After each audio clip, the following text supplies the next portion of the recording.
Obrigada por se juntar a nós hoje no Desfrutando a Vida Diária. Sabe, a palavra de Deus pode ajudá-lo a desfrutar sua vida diária, porque ela ensina princípios que vão te ajudar para isso. Então hoje eu quero falar com você sobre as emoções.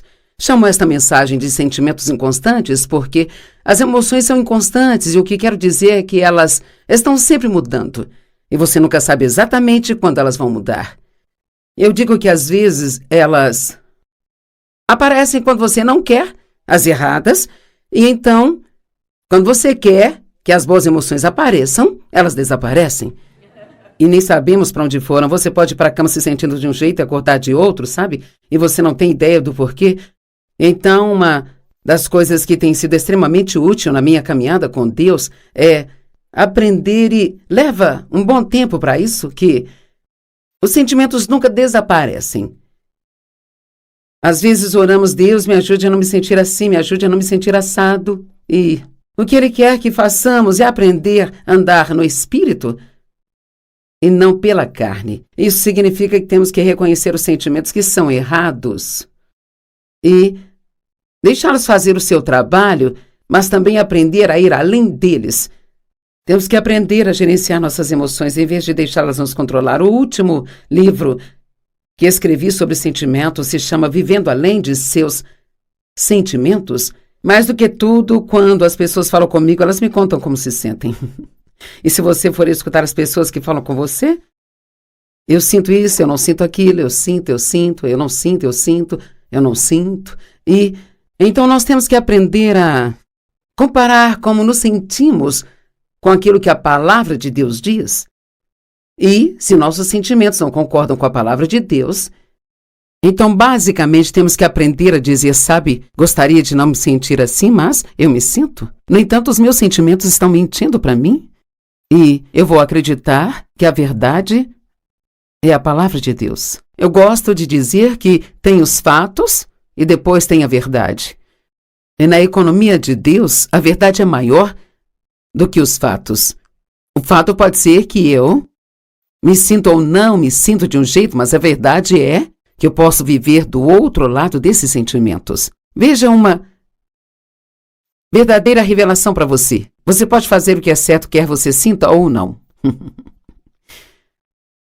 Isso não é difícil de entender, mas é o que as pessoas mais deixam de fazer. Achamos que temos que sentir para fazer. Você pode acordar e passar um tempo com Deus antes de ir para o trabalho, quer você sinta ou não sinta. Pode ser diligente e cuidar de tudo o que você tem como forma de dizer obrigado a Deus pelo que você tem, quer você sinta ou não. Então você pode... Sabe, quando você pensa sobre a questão do perdão, muitas pessoas pensam: bem, eu tentei até perdoar, mas eu ainda sinto. E a questão é que o perdão não é sobre o sentimento, sabe? É sobre como tratamos as pessoas. É uma decisão que você toma de que mesmo que alguém te trate injustamente, você vai tratá-las da maneira que Deus diz para tratá-las. E assim, enquanto você ora pelas pessoas e as trata bem, os seus sentimentos acabaram se encaixando com a sua decisão. Eu vou repetir. Os sentimentos acabaram se encaixando com a nossa decisão. Mas se esperarmos que os nossos sentimentos sejam certos, talvez nunca consigamos fazer o que é certo. Então, as emoções e o perigo de segui-las. Bem, o diabo é o nosso verdadeiro inimigo. Mas como somos tão emocionalmente motivados, ele usa as nossas emoções para nos enganar e nos tirar dos trilhos. A palavra inconstante significa enganado, facilmente mudado, sujeito a caprichos e imprevisível. E como eu disse, precisamos aprender a viver além das nossas emoções. Nós sempre vamos tê-las, mas não precisamos deixá-las estar no controle de nossas ações. Agora, quantos aqui acham que estão entendendo até agora? E quantos acham que, embora possa ser desafiador, que seria possível fazer isso? Veja, você não tem que comer todo o saco de biscoitos de chocolate. Só porque sente vontade. E as pessoas dizem, se eu comer um biscoito, eu tenho que comer o saco inteiro. Não, você não tem? Você pode comer um se você fechar o saco e guardá-lo.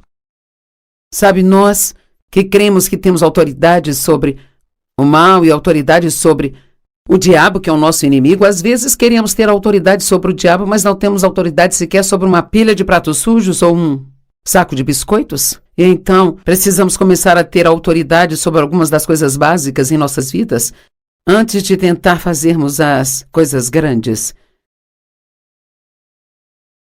É vital para a vitória e para a construção de caráter aprender a fazer o que é certo, não importa como você se sinta. Veja, o nosso caráter deveria eventualmente imitar o caráter de Cristo. Eu amo Isaías 54:17 na Bíblia Amplificada, diz: nenhuma arma forjada contra você prosperará, mas toda língua que se levantar contra você no julgamento será condenada. Isto é a paz, a justiça, a segurança e o triunfo sobre a oposição. Esta é a herança do Senhor, mas então a Amplificada diz: aqueles que se tornam como um servo ideal do Senhor. Então, um servo do Senhor não é apenas alguém que vai à igreja no domingo de manhã, ou alguém que é um diácono na igreja e por isso está servindo a Deus, mas para ser um servo de Deus, devemos aprender a ser como Cristo em todos os nossos caminhos. E, obviamente, isso é uma das maiores coisas que estamos perdendo na nossa sociedade cristã, sabe? As pessoas não se impressionam porque temos adesivos nos carros ou vamos à igreja, mas se impressionam com a forma como as fazemos se sentirem. Eu ouvi uma vez que as pessoas nem sempre se lembram do que você diz a elas, mas elas sempre se lembram de como você as fez se sentirem quando estavam perto de você. Então, uma das coisas que eu aprendi é a fazer o que é certo. Quero que ouça com atenção, porque isso me ajudou muito. Se eu fizer o que é certo, quando não sentir o certo, significa que estou crescendo espiritualmente. Se eu fizer o que é certo só porque sinto certo, isto ainda é uma boa coisa, mas isso não significa que eu já cresci nessa área. Tem coisas que costumavam ser muito difíceis para mim que simplesmente não são nada agora. Mas tem outras coisas que ainda são difíceis para eu fazer, então eu sei quando estou diante dessas coisas e eu faço, não importa como eu me sinta. Se vai ser doloroso para mim, apenas digo, estou crescendo espiritualmente. Nós achamos que nós podemos crescer espiritualmente sem ter nenhum desconforto? Bom dia. Isso não vai acontecer e quero ter certeza de que todos que estão nos assistindo pela TV entendam isso. Crescer espiritualmente nem sempre, ou melhor, normalmente não será confortável. Significa que você tem que escolher fazer o que é certo mesmo que você não sinta vontade de fazê-lo. Eu pensava que se eu sentisse vontade de dizer algo a alguém, então eu tinha que dizer. Mas eu aprendi que eu poderia sorrir para alguém, quando na verdade dentro de mim o que eu adoraria era dar um tapa na sua cara. Mas eu poderia ir em frente e fazer o que eu sabia que Deus queria que eu fizesse. E sabe, quando você faz isso, o Senhor aprecia isso. Ele honra isso. Lembre-se, você não tem que viver conforme os seus sentimentos. E devemos ter cuidado para não confundir sentimentos com a vontade de Deus. Só porque eu sinto fortemente que eu quero ou não fazer alguma coisa, não significa necessariamente que esta seja ou não a vontade de Deus. Eu vou te dar um exemplo. Uma vez eu tive uma ideia, o sentimento de construir uma casa nova. Às vezes você se cansa do que tem, mesmo que aquilo esteja servindo bem ao propósito, e você não precisa de uma outra coisa, pode colocar na cabeça que precisa de outra coisa. Então eu decidi que eu queria morar mais perto de uma das minhas filhas, e então eu tive essa ideia. Eu quero, então acho que é isso que Deus quer que façamos. E no início, Dave não era a favor, mas eu o convenci. Sabe, as mulheres têm poder para convencer os homens. É aí que os homens precisam ser fortes. Sabe, a Eva convenceu Adão a dar uma mordida na maçã e nós culpamos Eva por tudo, mas Adão era o chefe da casa.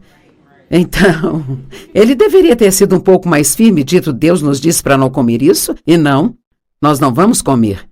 Mas o Dave me ama e quer me fazer feliz, e então, muitas vezes ele vai dizer, bem, se é isso que te faz feliz, querida, se é isso que você quer, então, por mim tudo bem, sou feliz em qualquer lugar. Então, nós chegamos ao ponto de conseguir alguém para começar a fazer a planta e nós investimos uma boa quantidade de dinheiro só para isso. Passamos tempo com arquitetos, fizemos o projeto, nós já tínhamos o terreno, e então, de repente, eu comecei a perder a minha paz sobre isso. De repente, eu comecei a pensar realisticamente sobre o quão trabalhoso seria e quanto iria custar, porque os custos estavam mais altos do que quando nós construímos a nossa casa. Quanto mais aquilo custaria, mesmo se eu fosse construir a mesma casa, então me senti uma tola porque havia feito aquele compromisso. Eu sabia que eu não queria fazer o que eu sentia que eu queria fazer. Uma das coisas que uma conhecida líder de louvor me disse uma vez e foi útil, eu disse, como você sabe qual compromisso para pregar você deve aceitar ou deve recusar? Sabe, quando você está numa posição onde é convidado para fazer várias coisas, você não consegue fazer tudo. E assim, então, você tem que aprender quando é certo dizer não e quando é certo dizer sim. E ela me deu a melhor resposta. Ela disse, eu nunca digo sim, sem pensar em tudo que vai ser preciso para eu fazer aquilo, sabe? Até onde terei que viajar? Quanto tempo ficarei longe da minha família? Em quantos hotéis diferentes eu terei que hospedar? O que eu vou fazer lá vai realmente dar mais frutos para o reino que daria se eu apenas ficasse aqui?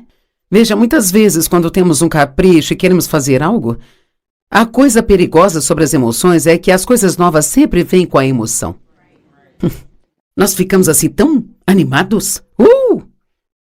Casa nova, estou animada. Posso consertar tudo que é de errado com o que eu tenho hoje, sabe? Nossa, vai ser o máximo.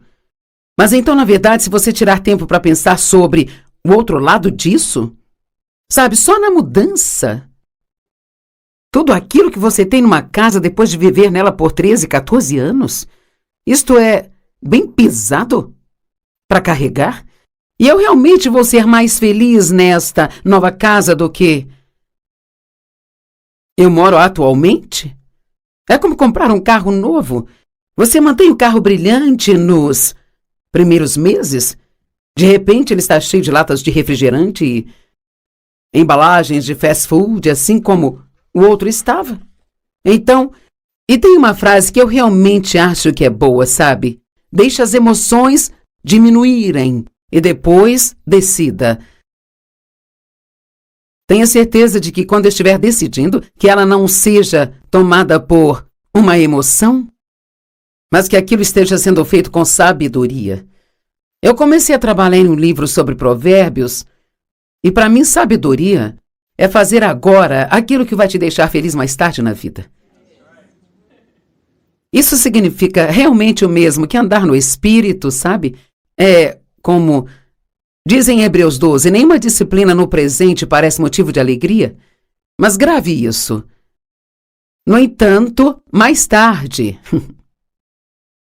precisamos ter mais pessoas que se preocupam mais sobre o depois, porque o depois, ele sempre vem. E você pode tomar uma decisão emocional agora, que vai te deixar temporariamente feliz, mas o depois dura um longo tempo. Veja, você pode estar andando por aí sem nenhuma intenção de comprar um carro novo e decidir passar pela concessionária E antes que perceba, está assinando na linha pontilhada e vai para casa com um conversível novo e brilhante. Então, de repente, você percebe que vai ter que pagar durante 7 anos. Isso vai custar 4 vezes mais do que o carro realmente valia quando você terminar de pagar. Então, você vai desejar não ter comprado. Mas você não pode voltar para o vendedor de carros e dizer, sabe, eu decidi que eu não quero mais o carro. Você pode devolvê-lo? Bem, eles podem até comprá-lo de volta, mas ele já desvalorizou vários milhares de dólares só porque você o tirou da concessionária? Então, com sabedoria, é como nós devemos viver. Eu estou muito interessada nesse estudo que eu tenho feito de Provérbios. Lá diz que a sabedoria está em todas as encruzilhadas da nossa vida, gritando alto: ouçam a mim. Quantas vezes dizemos aos nossos filhos, você precisa me ouvir? Por quê? Porque você já viveu um pouco mais, tem um pouco mais de experiência, mas nessa época da vida eles acham que sabem tudo e têm certeza que você não sabe nada. E além disso, às vezes, eles realmente precisam cometer os seus próprios erros para realmente descobrir o que eles querem fazer. Só porque eu desejo alguma coisa não significa necessariamente que eu tenho que ter aquilo.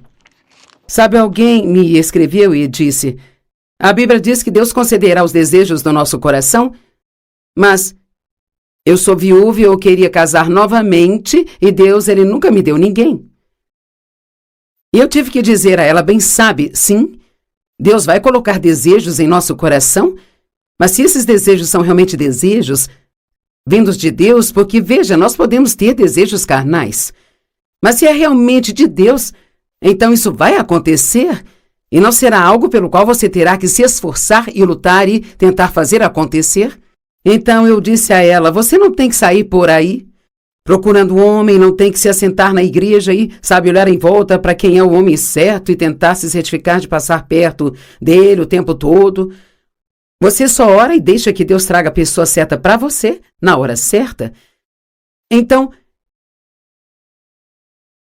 eu desisti do negócio da casa e fiquei muito envergonhada. Tive que ligar para o arquiteto e dizer, nós mudamos de ideia. Eu tive que dizer à minha filha, eu mudei de ideia. Eu disse para todas as pessoas que eu tinha contado tão animada que iria construir uma casa nova que eu achei que estava ouvindo de Deus, mas não estava. Sabe, é difícil dizer a alguém, achei que eu tinha ouvido de Deus, mas não era. Acho que nos ajudaria muito se nós superássemos o medo de dizer, eu estava errado. Eu odeio ver as pessoas dizerem que elas ouviram de Deus e quando é óbvio que não ouviram, tentam inventar uma desculpa. Eu as respeitaria muito mais se simplesmente dissessem, quer saber, achei que era de Deus, mas quanto mais eu entrava nisso, mais eu via que não era. Podemos nos sentir de 30 maneiras diferentes em 30 dias sobre a mesma coisa. Alguém pode fazer um apelo emocional no domingo de manhã para as pessoas trabalharem no berçário, sabe? E elas podem trazer o bebê mais fofo da igreja e mostrá-lo para você e te dizer como você pode mudar a vida dessa criancinha. E você pode ser emocionalmente tocado se você é uma pessoa dada às emoções e pode se inscrever para isso. Bem, então você vai no próximo domingo e ainda está animada. Então eles te entregam um bebezinho fofo, mas o bebezinho fofo está com diarreia naquele dia.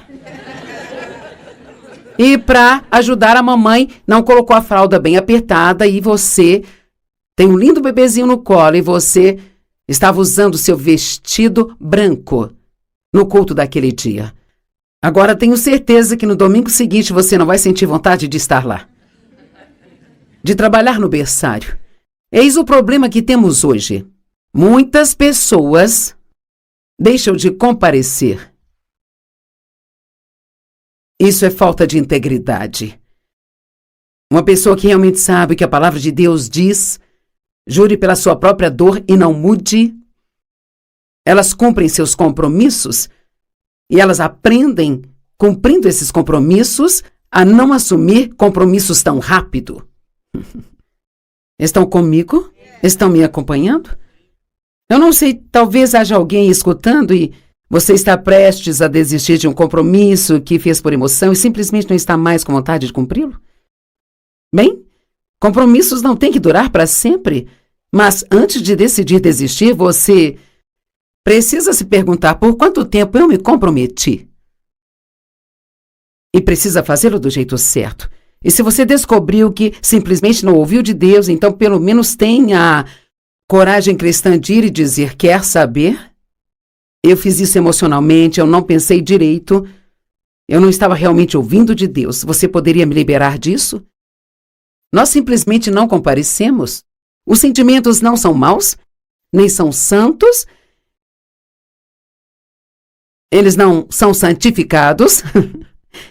Eles devem ser avaliados pelo que são, às vezes úteis, outras vezes dolorosos. Estão sempre mudando sem nenhuma razão aparente.